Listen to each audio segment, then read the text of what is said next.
On a modern battlefield where hostile drones have made heavy armor easy prey, we are witnessing a bizarre tactical shift inside Ukraine. Rather than going extinct, tanks are making a comeback in a configuration Moscow never anticipated. Forget outdated doctrines of raw armored muscle or traditional deployment strategies once taught in academies. They are returning as a stealthier, lethal threat that dominates as the front line rapidly destabilizes. This is why we must analyze this development today. Our current focus is no longer just on simple armor survival under heavy enemy fire. The critical question is whether Kyiv has unlocked a method to keep tanks lethal in a conflict declared the graveyard of armor. If these reports hold, we are looking at much more than a single tactical victory or a local frontline skirmish. This signals a fundamental shift in the doctrine of armored warfare, happening right now in Ukraine. Stay tuned to Military Force because the operational question is not just what Ukraine is executing with its armor, but why this shift poses a massive tactical headache for Russian commanders. The strategic weight of this reported Leopard 2A6 strike lies beyond sheer distance. It fundamentally shatters our current understanding of armored engagements on this front. Frontline sources report a Ukrainian Leopard 2A6 neutralized a Russian T-72B3 at 5.5 kilometers this April. If validated, this engagement occurs way beyond standard combat ranges for tank-on-tank duels, especially in a theater saturated by reconnaissance drones, dense minefields, rugged terrain, and instant thermal detection that typically force armored units into lethal close-quarters combat. This is precisely why tactical planners are dissecting this strike report. This was no routine kill of a hostile armored asset. It represents a kinetic event forcing analysts to reevaluate the strategic employment of Western armor on Ukrainian soil. Heavy armor has recaptured the tactical spotlight, not via a high-speed breakthrough of enemy lines, but by delivering precision kinetic effects closer to artillery fire than traditional tank tactics. With that tactical pivot on the table, you and I must look past the drama and ask if we are witnessing a systemic doctrinal evolution. Operational reality in Ukraine rarely permits clean, textbook, armored engagements according to pre-war doctrine. Line of sight is poor, maneuvers are hazardous, and any exposed armor is quickly acquired by enemy drones, then hammered by artillery or guided anti-tank missiles. This has forced both sides to prioritize crew survivability over decisive direct-fire tank duels.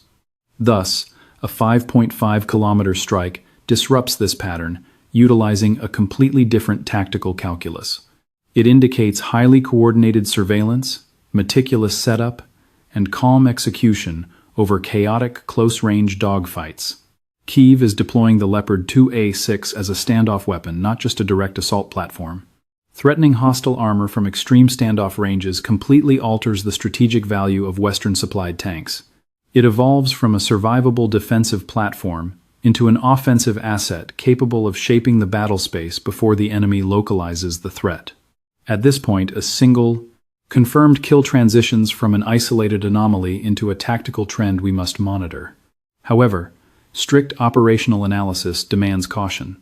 While reported, we lack verifiable telemetry, sensor logs, or unclassified combat footage to definitively confirm this ultra-long-range engagement. This lack of data does not invalidate the claim, but standard intelligence protocols dictate treating this as a plausible report rather than established fact. In information warfare, we must separate actual kinetic breakthroughs from rapid propaganda loops. True analysis demands both. The objective approach is to weigh both realities simultaneously. First, credible open-source intelligence and defense circles are treating this as a highly plausible, significant development.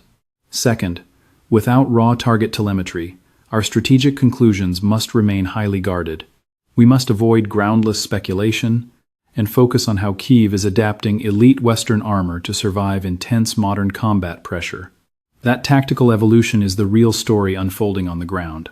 Look at the core of this engagement, and you see the defining paradox of this war. Drones were supposed to push main battle tanks to the sidelines. Instead, a Western tank is dominating headlines after securing a suspected extreme-range kinetic kill, enabled entirely by integrated modern combat networks. This is why we are tracking this development closely before official validation. It raises critical questions about tactical battlefield adaptation. Kyiv does not need every armored engagement to be legendary. They just need consistent proof that heavy armor remains highly lethal when integrated into non-traditional doctrine the old manual never anticipated. If this extreme-range hit is validated, Moscow is facing far more than just another combat platform. They are facing an entirely new concept of armored survival and lethality in a battlespace dominated by advanced sensors and relentless drone threats. Now that this tactical capability is demonstrated, we must analyze the exact hardware and software that made this strike possible. This extreme-range hit was not the result of some miracle weapon, but rather a superior platform operating under optimal tactical conditions. The Leopard 2A 6-pack's massive lethality, anchored by its elite Rheinmetall 120mm L55 smoothbore gun. That extended barrel delivers devastating muzzle velocity to armor-piercing sabots, retaining critical kinetic energy across massive distances where even a slight drop-off means a failed penetration. With fully stabilized optics, thermal imaging, and a precision laser rangefinder, the gunner is never operating on guesswork. The onboard fire control computer calculates target range, windage, air density, and even barrel wear, giving the crew an incredibly high mathematical probability of landing a devastating first-round hit. That does not make a 5.5-kilometer strike easy, but it gives the crew the capability to execute extreme high-risk solutions when local conditions align. And this is where tactical doctrine shifts from pure hardware specs to real-time combat coordination. The decisive phase of this engagement occurred well before the gunner ever depressed the trigger mechanism. At these extreme ranges, kinetic reach is only half the battle.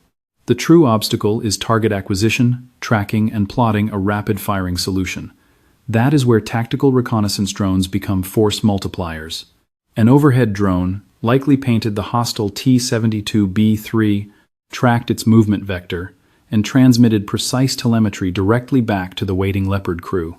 It mapped the terrain and verified the clear line of sight, doing what a ground-level tank crew simply cannot do. In this transparent battle space, the main battle tank no longer operates as a blind, isolated hunter. Instead, it acts as the kinetic executioner at the tip of a massive sensor network.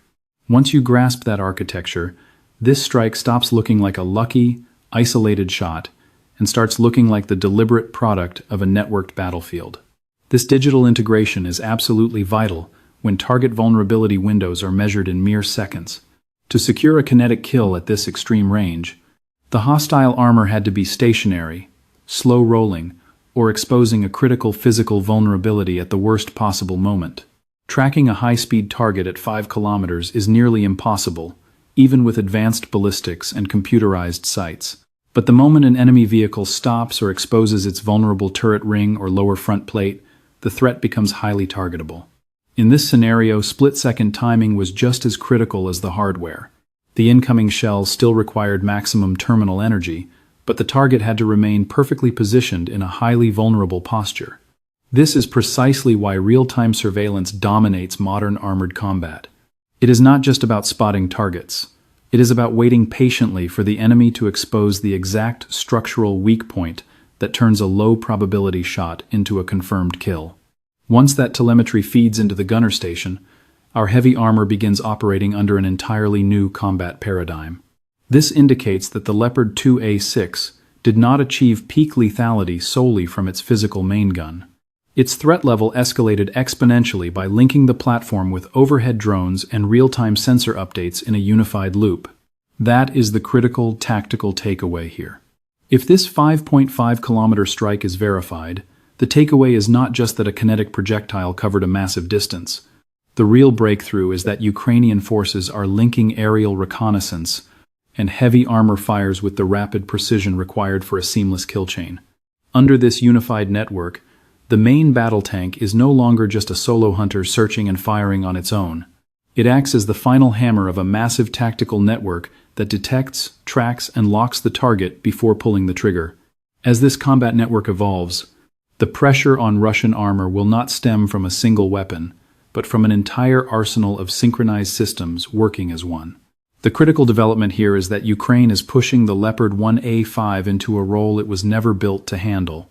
We are seeing Ukrainian crews deploy Leopard 1A5 tanks for indirect fire from concealed positions out to 12 kilometers, potentially stretching to 18 kilometers with modified turrets.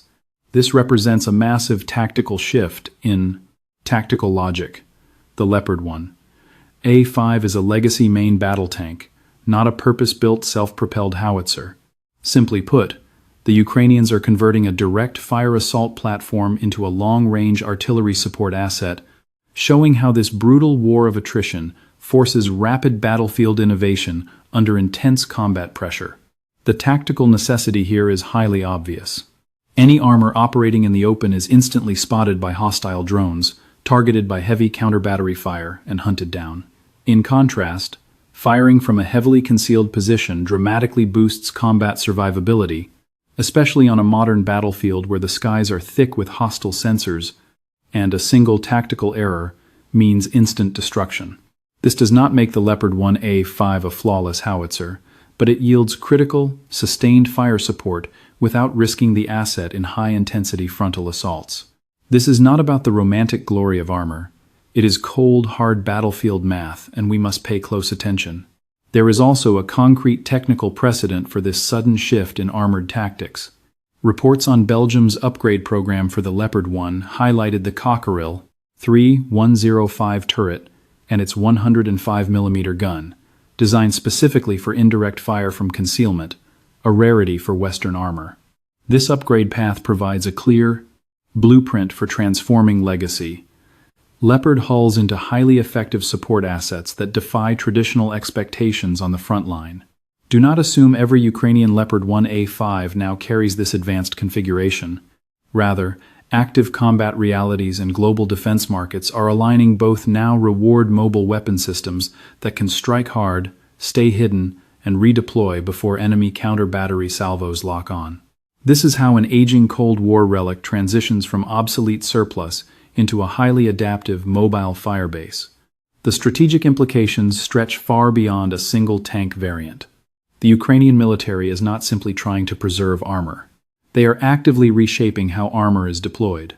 By positioning the Leopard 1A5 for rear area fire support, they relieve the intense strain on overstretched artillery units, offering tactical commanders a vital alternative when tubes, shells, and armored platforms are running critically low. In a brutal war of attrition, raw combat survival and sustained firepower outweigh technological elegance every single time. A legacy tank that continuously delivers. Devastating fire from a protected position offers far greater utility than a modern main battle tank, wasted in an improper mission.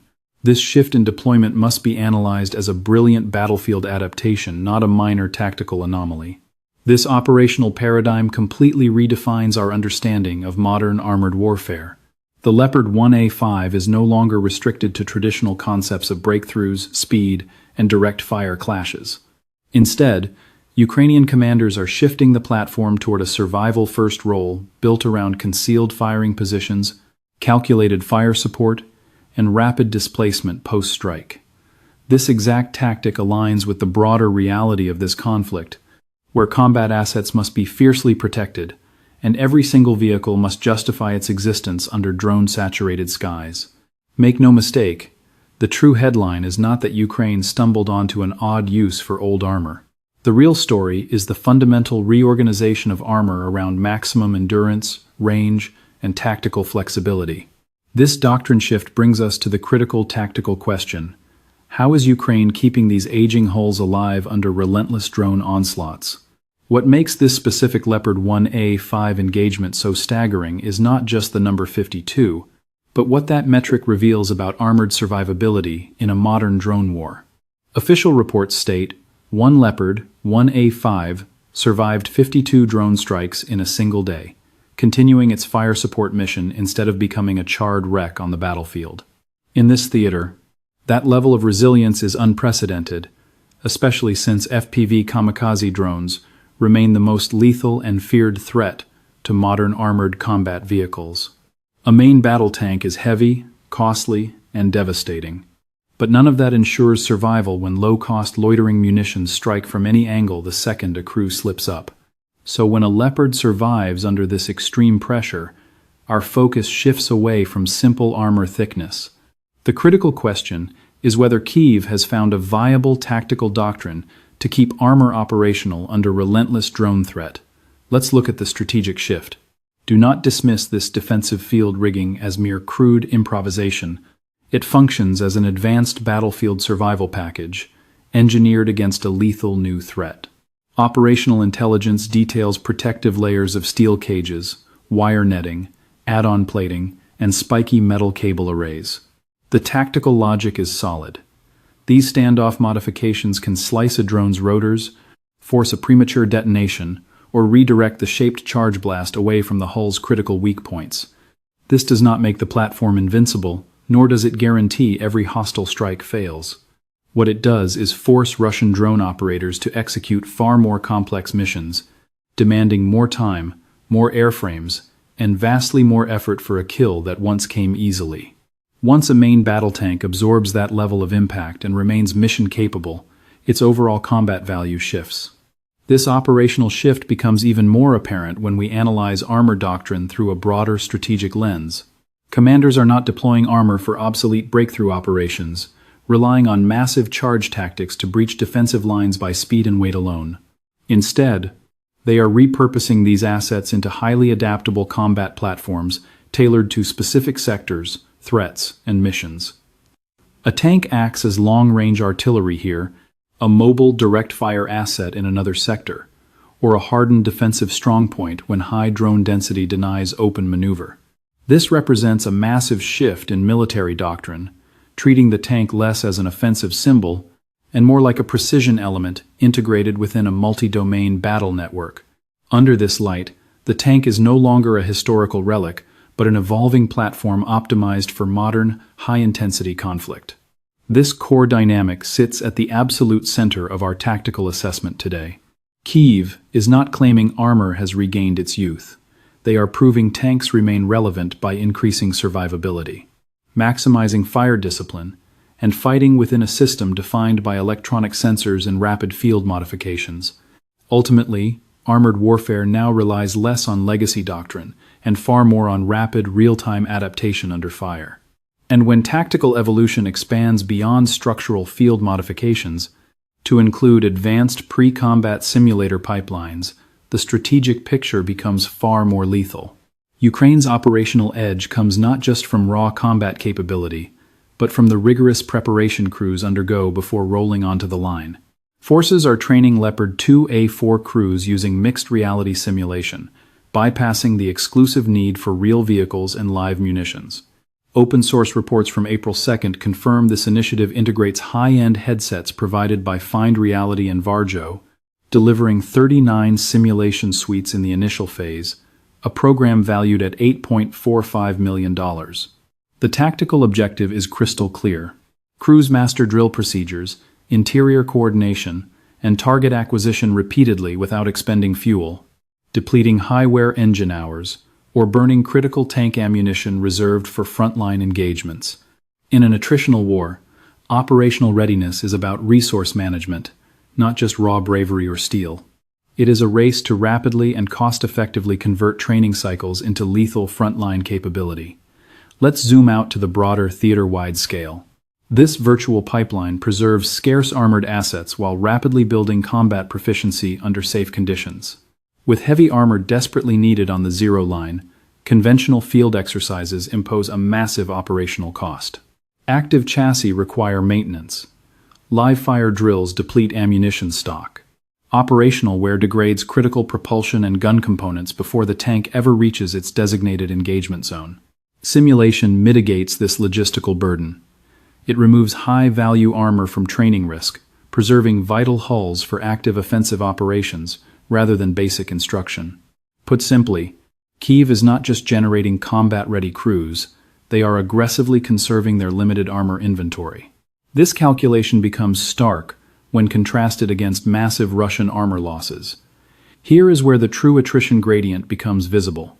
According to the Ukrainian Defense Ministry's April 14th update, Russian armor losses have hit 11,863.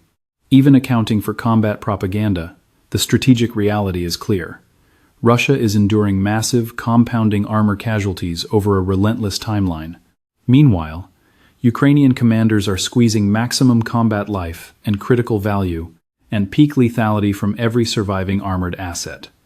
This war is no longer a simple test of who can field more steel. It is about tactical intelligence. If the enemy must constantly replace heavy armor under relentless, compounding operational pressure, while Ukraine extends hull longevity through elite crew drills and custom field modifications and superior tactical deployment, then simple numbers stop telling the whole truth. This brutal attrition war begins to reward efficiency as much as mass.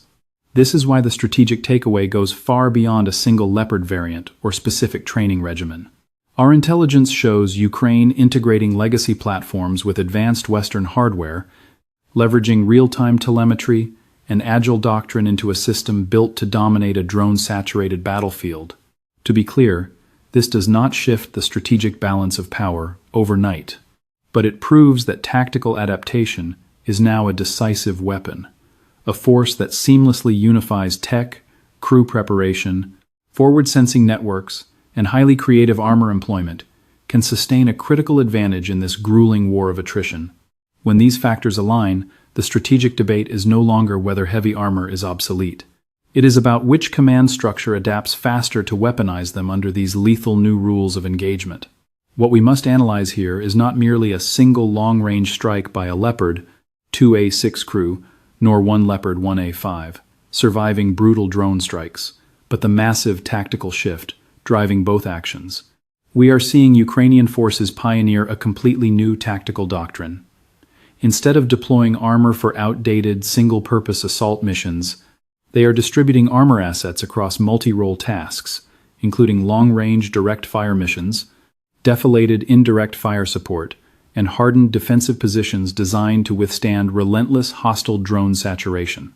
Driving this evolution is an integrated battlespace system of reconnaissance drones, real-time telemetry, rapid field modifications, simulator-based crew training, and highly disciplined management of all remaining battle-ready hulls. That is our primary takeaway. Drone technology has not rendered heavy armor obsolete. Instead, it forces command to completely redesign armor survival tactics, firing positions, and integration inside a highly transparent, hyper-threat theater. If Kyiv continues optimizing this tactical model, Russian forces will confront fewer vulnerable targets and a far smarter, lethal adversary. Subscribe to Military Force for our continued intelligence briefings on tactical adaptation and the hard realities of this war.